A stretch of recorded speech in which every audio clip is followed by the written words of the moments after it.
nakuha yung memo from the mayor, no? So, strengthening local capacity response, so local, the barangays, to emerging infectious diseases. Weird. So, let's go. We go over the slides now. Next, ayaw na naman. Ayan naman. So, we have continuing threats, as we have seen now, from emerging and re-emerging infections. Ibig sabihin, etong mga sakit na ito, wala, biglang nagkaroon. Like our SARS, like our COVID, di ba? Re-emerging, matagal na nawala, biglang meron ulit. So, kunwari, wala tayong, di ba, wala na dapat polio. Ngayon bumabalik, meron na naman, dumadami. Re-emerging diseases na naman yon. So SARS in 2002, H1N1 flu in 2009, MERS-CoV 212, now COVID. So emerging and re-emerging diseases. So, are we prepared? That's why we have BHERTS. Are we prepared in responding to the threat brought about by emerging and re-emerging infections? So that's the question. Next slide. Tagal gumalaw, no? Parang sarap batuhan muna. So ano ang current situation? So we have continuous threats from emerging and new diseases that are preventable. So like idi, awanan measles, bigla na umado, maawan ti dengue, bigla na umado, ganun yan.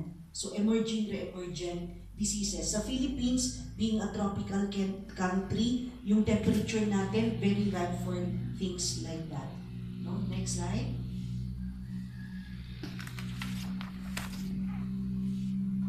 So ano ang consequences if we have emerging and re-emerging infections, no? So we have increased number of may sakit. So you drain the resources of the family. Siyempre, mo hospital da, hanggang ang trabaho. So we drain resources. Economic loss from tourism, food industry, etc. So we have travel bans, so that's economy. Handa mabali, mabutang-dang umay bagyo, ganyan, tourism. Nung may namatay sa may Cebu, ayaw pupunta ng Cebu. Ganun. So that's tourism. Restricted movement of people. So we are advised not to go to crowded areas. So you restrict the movement. Untimely death for those who are affected na mababa ang immune system. So sila yung namamatay. Security threats also.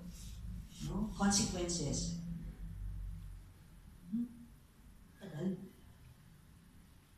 Why is community participation important? Bakit tayo importante? We are very critical in cutting the root of disease transmission. So tayo ang makakakat nun to prevent the spread of infection.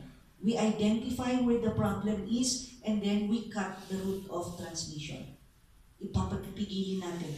Early detection and reporting of common observable signs. Sino ang unang makakakita sa barangay?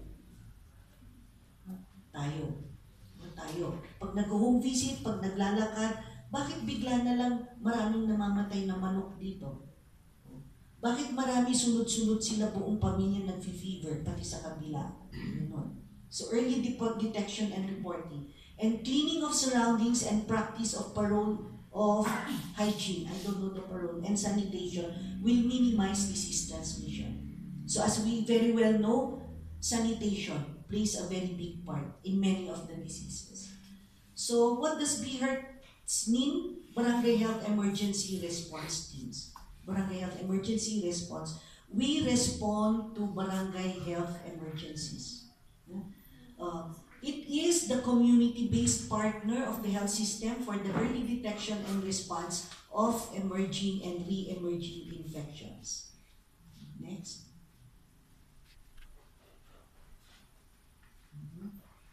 So what are the legal basis? Bakit natin ginagawa? So, na-forward siya. Balik isa. Eto. General Welfare Clause, Section 16. Isa pa. Ipindot mo lang minsan. Dumudoble siya. Ayan, eto. So, you know that. Local governments are charged with the promotion of health and safety within their jurisdiction. And then in 2003, it was in response to SARS, merong executive order defining the powers, functions, and responsibilities of government agencies in response to SARS, designating Secretary of Health. So we had a lot of orders at that time again. Next, forward tayo.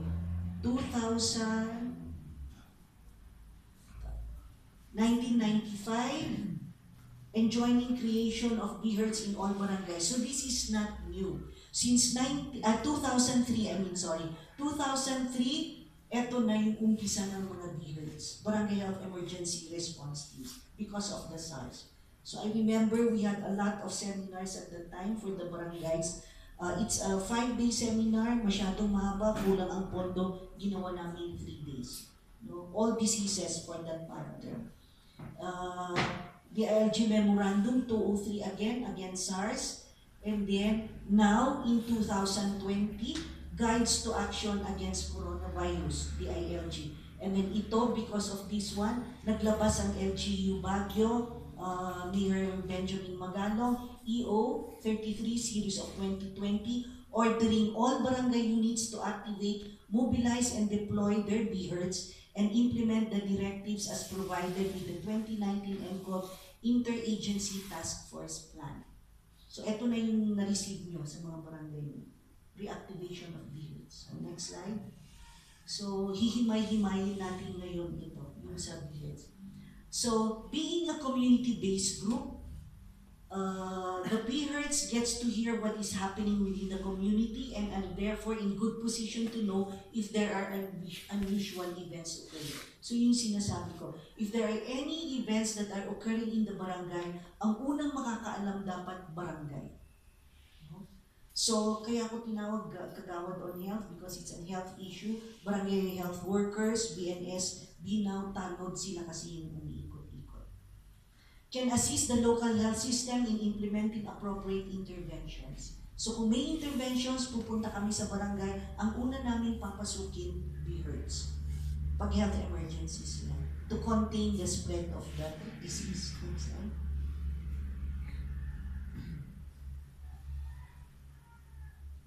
So sino? Ito, maraming nag-aamay dito. Tingnan muna natin kung ano ang sinasabi doon sa executive order na binigay sa inyo.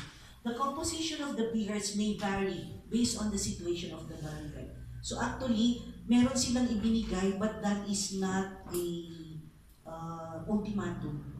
The barangay can do their own composition based on their situation. The revitalization and creation of BHERTS must be covered by a resolution issued by the SB, Sangguniang Barangay. So gagawa ng resolution, gagawa ng composition, gagawa ng resolution ng barangay. The Barangay Health Emergency Team can also serve as the overall Barangay Health Committee under the Barangay Development Council. So yung committee, pwede sila na. Since prevention and control in infectious diseases is an emergency, the BHERTS must closely work with the BDCC for better access to logistical support. So, di ba meron kayong barangay disaster committee? BDRIMC na ho, ma'am. BDRIMC. Barangay disaster. Magko-complain tayo sa gumawa ng slide.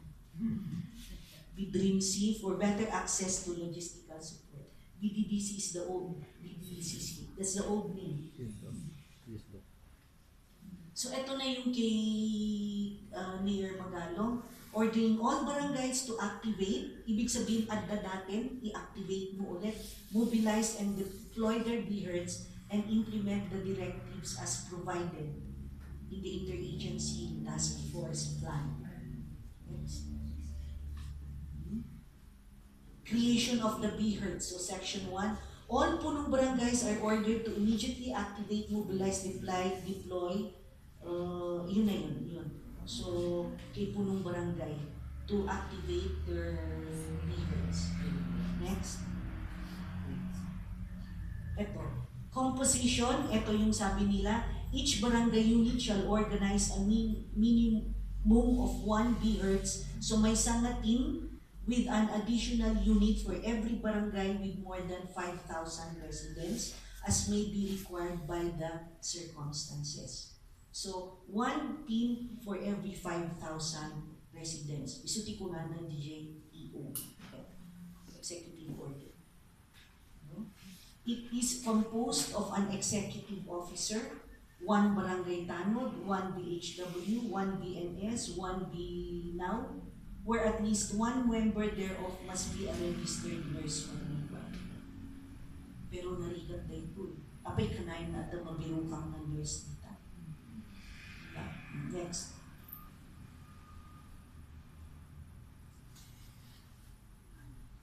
So this is our suggestion. No? So chairperson is the punong barangay, vice chairperson, kagawad for health. Who are the members? Ito na. Barangay health worker, nutrition scholar, BNOW. It could be a purok leader, or sometimes they call them cluster leaders, barangay tanod. It could be extended to include GOs or NGOs in the area. Pwede kasama ang pulis, kasama ang simbahan, kung sino yung alam nyong nakakatulong sa barangay. And then technical advisors will come from here, nurse, midwife, and sanitation inspector. This is on the whole, not only for the coronavirus. Luda tumagamin at dati sakit na mauuna si sanitation inspector. Mga galing sa animals. Ag-inspect dati baboy. Bigla na at dati Japanese encephalitis. So may kaalaman yung it has something to do with pigs, ganyan. Sila ang nakakaalam. Next. The members may be increased as the exigency requires. So pwede niyong i-increase. In consideration of the number of residents per barangay, the members of the BIRD shall be appointed by the punong barangay, and all of them shall strictly act in accordance with the duties and responsibilities as provided in the task force plan. DIMG, that's the one before the executive order.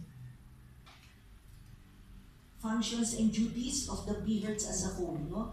They keep a list of persons arriving in the barangay. May memo na naman kayo na ganito, di ba? So, ito pala, the same memo. You keep a list of persons arriving in the barangay from areas declared to have COVID. So, ano na ito ngayon? Basta travel abroad. Pero ang nakita nilang ban actually was China, Hong Kong, Macau, and then they added Taiwan. Diba? Yun kasi yung marami. But now, I think, basta galing sa abroad, mga Japan, mga ganon, alam nyo, home care na yan. Submit the said list to the COVID Interagency Task Force. Meron sa City Hall. Enforce a 14-day home confinement period. So, nusimangput da ang home confinement da for a period of 14 days. So, responsibility ng BIRDs to see to it na mag-home confinement sila. Extend assistance and support to persons undergoing 14-day home confinement. Ano yung assistance BIRD? Ano sir? Ano yung assistance? Bigyan mo ng sweldo niya habang hindi pa siya nakakatrabaho. Finance niyo, Doc. Finance po niyo, Doc. Refer. Kunwari naging na siya, symptomatic. Iba home confinement siya 40 days. If within the 14 days, bigla siyang inuubo, bigla siyang nag-fever, sore throat, itatransport sila. From home to Baguio General Hospital, BGHMC, kasi ito lang yung facility na meron tayo facility for isolation in coordination with kami and other police authorities. The police authorities will come in if the person will resist going for treatment. Lumadina, threat siya, tapos ayaw niyang pumunta sa ospital, that's when we call for the police authorities. Conduct regular